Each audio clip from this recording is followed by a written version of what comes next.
Bueno, vamos al tercer modelo atómico.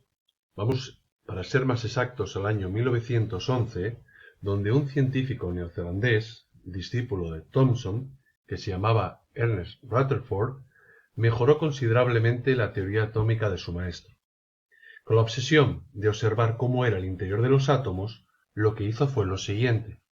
Bombardeó una lámina muy finita de oro con una fuente de partículas alfa. Las partículas alfa no son más que unas partículas positivas que se obtienen a partir del polonio o del radio y no es más que helio, y ese helio de carga positiva obtenido a través del polonio y radio lo introdujo dentro de una cámara de plomo y lo que hizo fue radiar esa lámina muy finita de oro con esas partículas alfa.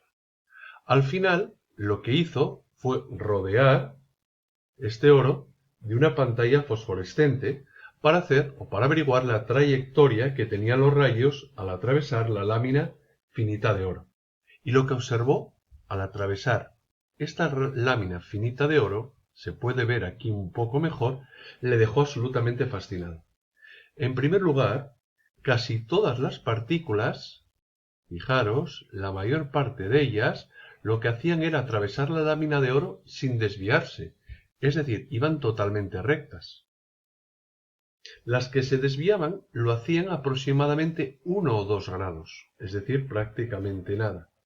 El 1% desviaban bastante su trayectoria, como podría ser esta de aquí. Y una de cada 20.000, que sería este caso, lo que hacía era impactaba y rebotaba exactamente igual que si lanzamos una pelota contra una pared. Esa pelota rebota absolutamente con 180 grados. ¿Qué conclusiones llegó Rutherford de esta experiencia? Bueno, pues creo que las conclusiones son muchas de ellas claras.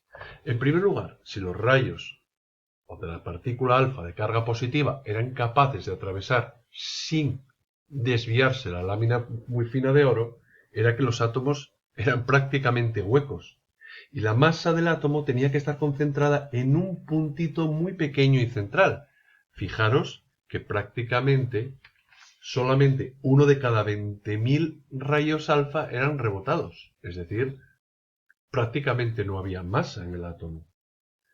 En segundo lugar, en tercer lugar, toda la masa positiva del átomo tenía que estar concentrada en ese punto central. Recordar que los átomos, según Thomson, tenían carga positiva y carga negativa y eran neutros.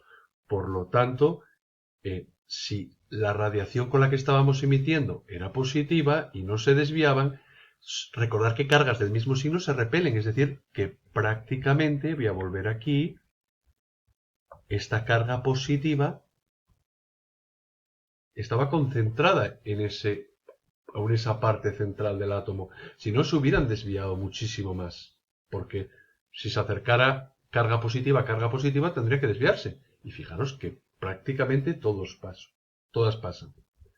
En 1911, lo que hace es publicar el modelo atómico de Rutherford, que es el que tenemos aquí. ¿A qué conclusiones llega? Y realmente son muy importantes y es lo que hay que saber. En primer lugar, que la mayor carga o la carga positiva de los átomos va a estar concentrada en una zona central que va a llamar núcleo, es decir, esta de aquí. Y los electrones, fijaros en el dibujo, van a girar alrededor de ese núcleo en una zona llamada corteza, la llama corteza, y la masa de estos electrones tenía que ser muy pequeña en relación con las partículas de carga positiva. Fijaos, tenía que ser muy pequeña porque fijaros que si los electrones tuvieran masa también elevada, los rayos no pasarían, como pasan libremente sin desviarse. Es decir, son tan pequeños que prácticamente son insignificantes en relación con la partícula o con la masa positiva. A la carga positiva del átomo, que estaba concentrada toda aquí, Rutherford la llama protón.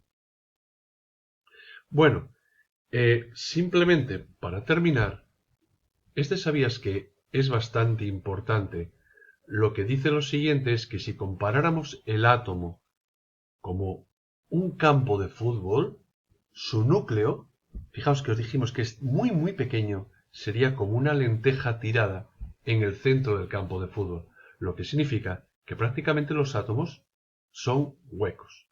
Luego, ya para acabar, el modelo de Rutherford, o Rutherford, es perfeccionado por un inglés que se llama Chadwick, ya que los científicos estaban sorprendidos como en un sitio tan pequeño podía haber cargas positivas, todas aquí apelotonadas, cuando cargas positivas en principio tienen que repelerse.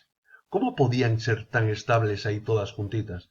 La razón es que había una partícula que se llamó neutrón, cuya función es estabilizar las cargas positivas dentro del propio átomo.